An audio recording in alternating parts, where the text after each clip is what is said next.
So, you want to save the world with clean energy? Make money doing it? Confused about the economic and technical realities of residential and commercial solar, batteries, heat pumps, EVs? Want the real-world scoop on new energy technologies, not manufacturer hype? Then tune in to the Weekly Energy Show, hosted by Barry Cinnamon. Insights from Barry's 40-plus years in the solar and energy industry will help you understand the future ways we'll generate and consume energy. And now, here's Barry.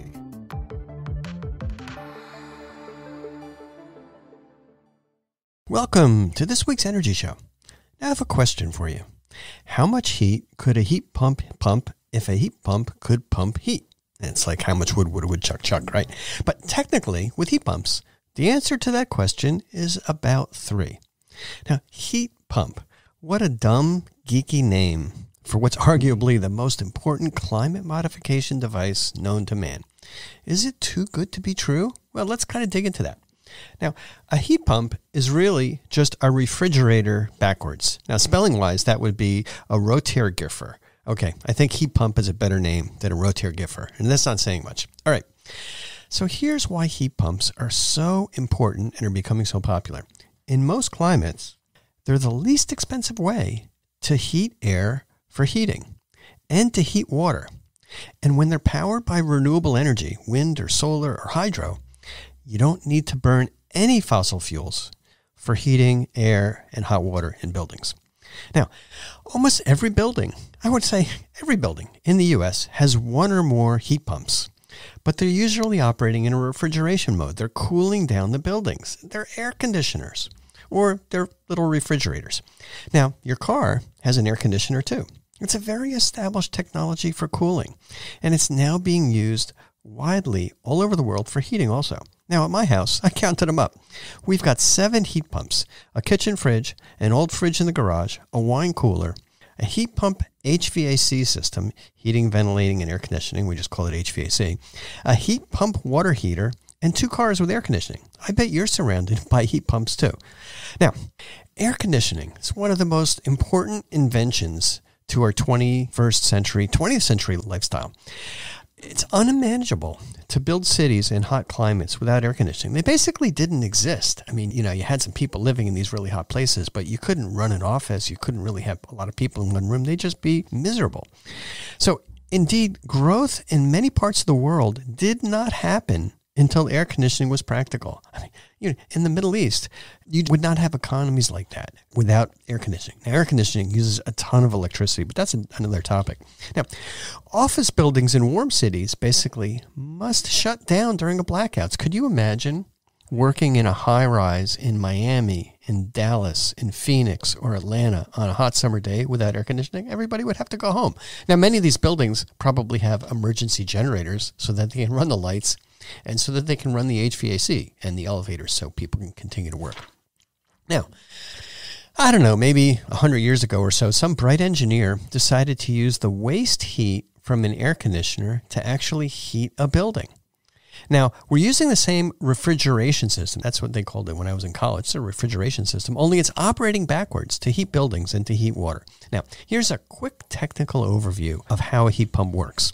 Now, in a heat pump or a refrigeration system, there's an electrically operated compressor that kind of does the pumping, and it moves a special refrigerant fluid from a hot section of the system, usually called the condenser, where heat is released. It gets hot, and then the heat's released, to a cold section of the system, which is usually called the evaporator, where cold air is released. So just think about your home fridge. The compressor is that little black cylinder. If you ever kind of looked underneath your fridge, probably a leak or some creature crawled under there. There's some fans and there's this black thing, and I'm sure a ton of dust and gross stuff like mine. But there's a compressor, usually at the bottom back of the fridge.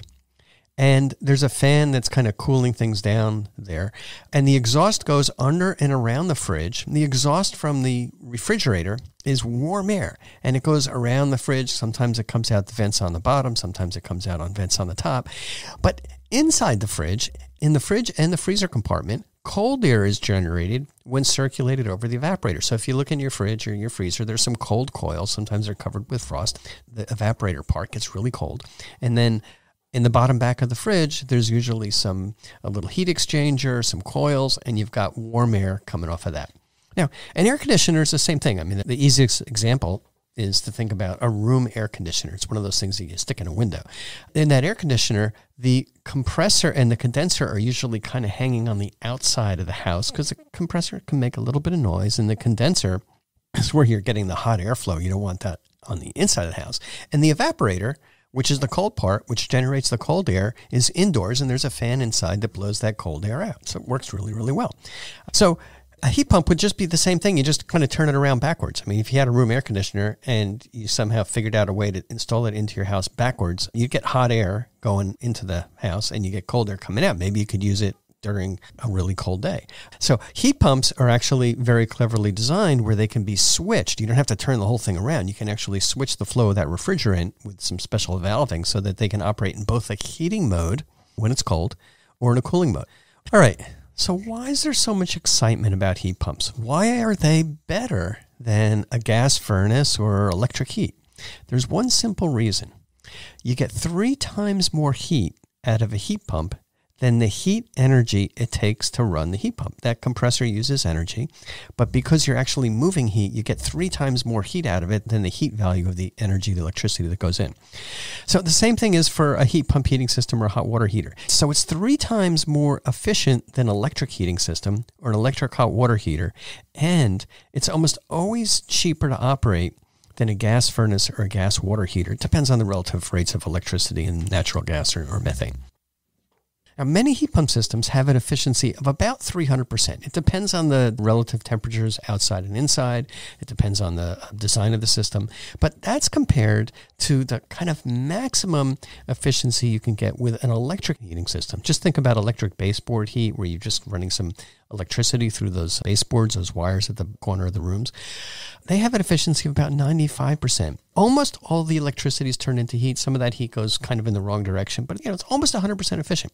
Now, caveat, my thermodynamics teachers in college would shoot me, but I'm using the efficiency term very loosely. Technically, it's impossible from a thermodynamic standpoint to have an efficiency over 100%. So how does a heat pump get to 300%? Now, without getting arrested for breaking the first law of thermodynamics, a heat pump HVAC system actually moves heat from outside the house on a cool or a cold day to indoors to heat your house or office. So it's kind of not that intuitive because you say, well, it's a cold day. Where's the heat? Well, there is heat in the air. And what a heat pump will do is it'll actually make that air cooler. It's just taking heat out of the cold air, making that cold air even colder.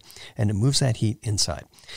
So when the heat pump is running, warm air blows out of the ductwork in your house, and cold air, even colder than the ambient air, exhausts from the condenser outside. And that's the trick. So heat's removed from the outdoor air, making the exhaust from the outdoor condenser even colder. Now here's an example at my house. I was kind of curious about what the numbers would be. So I went outside on a cold day. It was 40 degrees outside. The air temperature outside was 40 degrees. All right, so got to cut me some slack here. I'm in San Jose. 40 degrees is cold for us compared to, where I grew up on the East Coast where, it wasn't cold until it got down to 0 degrees Fahrenheit. It was 40 degrees outside. And I put a thermometer on the exhaust of the heat pump that was heating our house up to a comfortable 72 degrees. And the exhaust coming out of the heat pump was 30 degrees. So it was even colder if you stood in front of the exhaust from the heat pump. Now, that's the same heat pump condenser that when air conditioning in the house, it's running in the other direction. Hot air comes off of that condenser and cold air is going into the house. So it was very, very cool. So heat was removed from the outside air. Outside air went from 40 degrees down to 30, and hot air was blowing from the ductwork in the house, making the house comfortable. That hot air was probably 80 or 90 degrees. I didn't measure that. All right. So these things are so efficient that new buildings in California are encouraged to have heat pumps instead of gas appliances. And many Silicon Valley cities actually require heat pumps for new homes. So HVAC contractors over the last 5 or 6 years have getting a little bit more comfortable with putting in heat pumps to replace gas furnaces, and also they combine to provide air conditioning. So you take out that old gas furnace, When it dies and you put in a highly efficient heat pump, you also replace your old air conditioner because it's the same thing. And that heat pump will provide all the heating and cooling you need with one unit. Very cool. So my house has a heat pump. I replaced our old gas furnace, made some extra room in the garage. We took out that old furnace. We took out the old air conditioning compressor, this big round thing that died. And we installed an outdoor heat pump unit with 2 zones. So basically there's one zone that heats the downstairs and one zone that heats the upstairs, but actually just one unit outside. Very, very cool. At the same time, this is just kind of an aside, but I live in a 50-year-old house, and it also made sense for us to replace the ductwork. And a lot of the ductwork wasn't metal ductwork. There was just this coiled stuff. 50 years, you can sit there and you can patch it. It's really, really difficult to do, but we just put in brand new, highly insulated ductwork. So my advice, if your ductwork's old, this is the time to replace it. So now our house no longer uses methane or natural gas for heating at all. And we kind of took it a few steps further, but that's another topic. All right. So we talked about heat pumps being way more efficient. So what, right? What does that mean in terms of saving money? All right.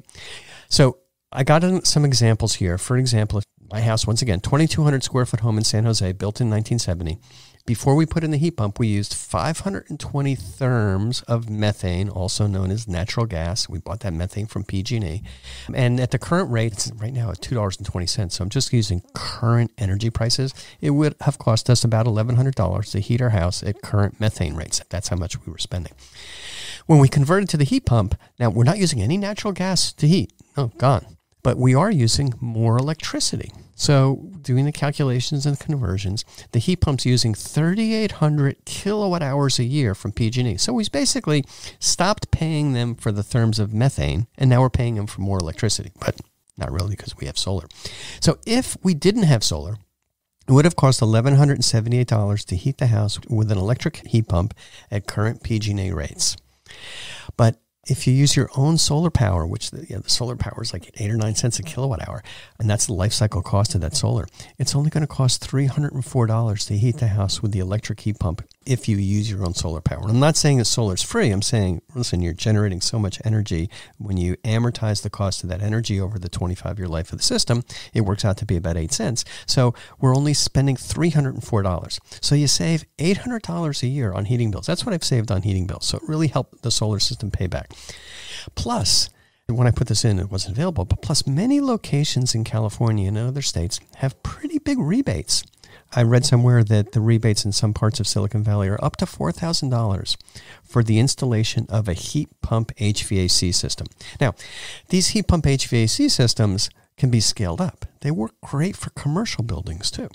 Our office, we kind of moved into this old building and we renovated it. We took out all the old gas equipment and we put in 6 brand new heat pumps on the roof. And that replaced all the old rooftop heating and air conditioning. It's actually faster to do that than to put the solar on the roof. But once we put the solar on the roof, we're going to be really sitting pretty. Now, we talk mostly about heat pumps that are air-to-air heat pumps. When they're in the heating mode, they cool the outdoor air and they generate warm air for indoors. But there's also systems that make hot water using a very similar heat pump technology, kind of almost the same as your refrigerator, for hydronic heating systems. So if you have radiators in your house or in-floor radiant heating systems, you can get a heat pump that will heat hot water or some kind of special solution that doesn't corrode. Basically, that hot water would be heated by the heat pump. You don't need to burn natural gas to do that. And then you'd be able to heat your house just exactly the same way. Now, other technologies that are out there, there's another technology which is called a ground-coupled heat pump. That's where you have water or some kind of refrigerant in coils in the ground. It can be in a well or it can be kind of a long linear trench. And you can actually get heat from the ground to heat the water. And the reason why that's intriguing is because the earth temperature is pretty steady at about 55 degrees in most of the U.S. Usually ground temperature within 5 feet or so is usually the average annual temperature. And actually, these ground-coupled heat pumps is how I started with heat pumps over 40 years ago. We developed the first ground-coupled heat pump system in Billerica, Massachusetts. We drilled these really deep wells. We put in these pipes with the refrigerant, and we're actually cooling down the water in this well when we wanted to heat. And then when we wanted to use the air conditioning, we actually heated that water up. Really, really good concept, and it's gotten way, way, way better than what we did back 40 years ago or so. But the hottest types of heat pumps right now figuratively hotter, not literally hotter. The hottest type are actually heat pump water heaters. These heat pump water heaters are a direct replacement for traditional gas or electric tank water heaters. You think about that big cylinder that's sitting in your basement or your garage or a closet somewhere. You can take that thing out and you can put in a heat pump water heater that's going to be about the same size. And it doesn't have any flame. It doesn't have an exhaust. It's much, much safer. It's not going to cause an explosion like just happened in Cuba. A hotel blew up in Cuba, probably from natural gas. So these heat pump water heaters are direct replacements for traditional tank water heaters. You could probably also replace a flash water heater or an instant hot water heater, but a lot of times those things are designed, they're a little bit smaller and they're tucked in. So the heat pump water heater, you're going to need room for a hot water tank. Many plumbers now are accustomed to installing these heat pump units. You're going to have to be specific with the plumber because the ones I contacted initially, it's like, don't know what you're talking about. But now, even at the big box retailers, you can see heat pump water heaters basically being offered for sale.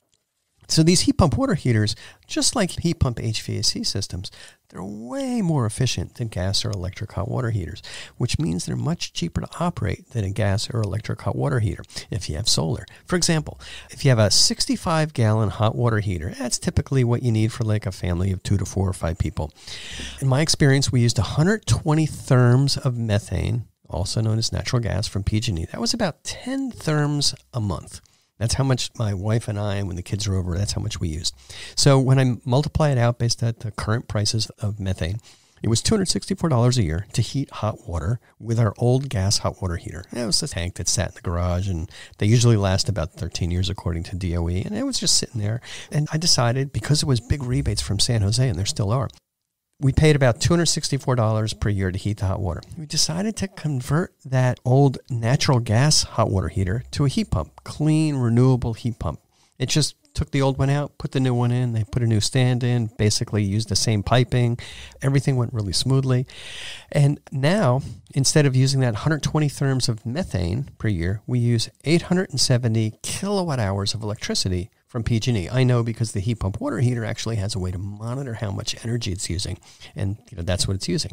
So if I were to buy that electricity from PG&E, it would have cost me $261 to heat the water with the electric heat pump at off-peak PG&E rates, which is what people would normally do. So it's about the same as if I was buying natural gas. But since I have solar, it's costing me about $70 to heat the water with an electric heat pump because the solar is so cheap.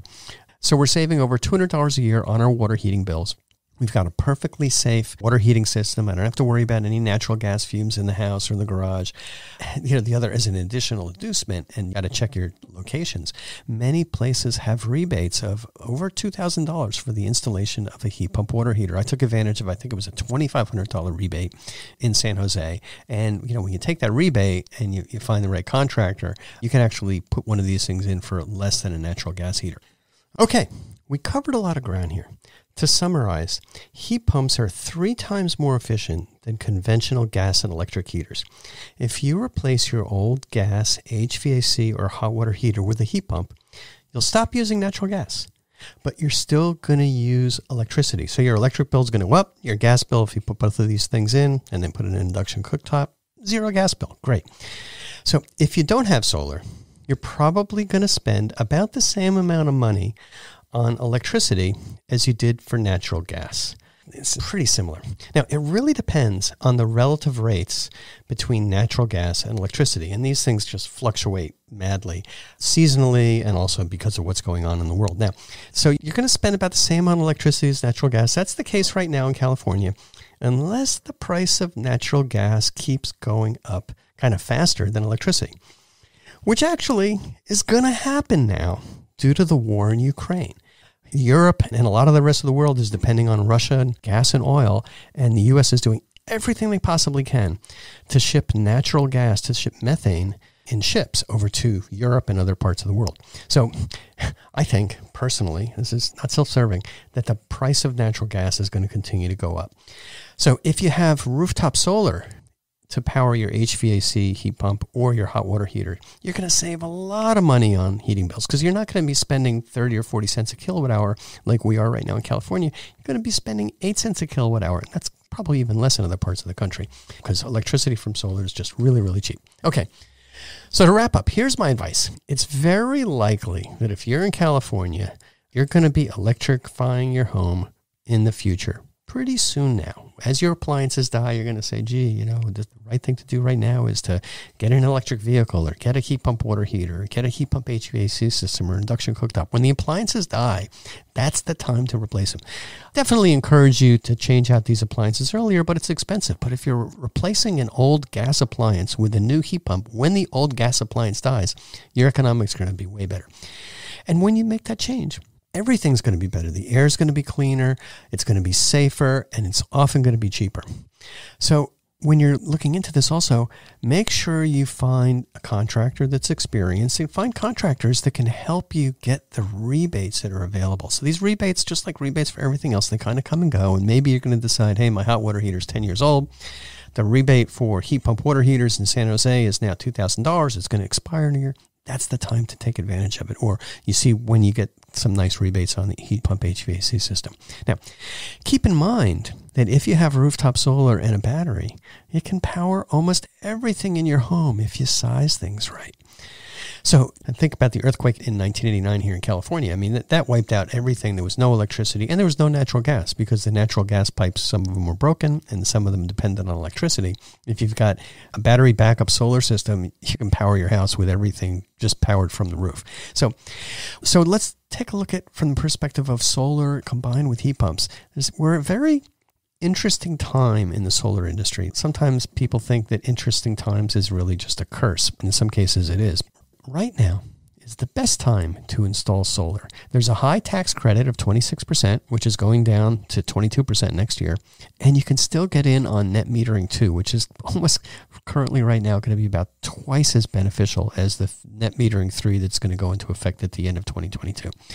We're seeing paybacks for solar, just solar, really fast solar paybacks in the 4 to 7 year range. Why? Because electricity has gotten ridiculously expensive and it's going up faster than it ever has. And we're seeing paybacks for battery systems in the 6 to 9 year range, which is also really, really fast. So consider a solar-powered heat pump for your heating, cooling, and hot water. If you have solar, it's also going to power your EV. You're going to save a lot of money, and you're going to live in a cleaner, safer, carbon zero home. All right, that's all the time we have on this week's Energy Show. Thanks to all of our listeners for tuning in. And if you missed any of today's show, you can always go to our website at cinnamon.energy and listen to the podcasts. So, you want to save the world with clean energy?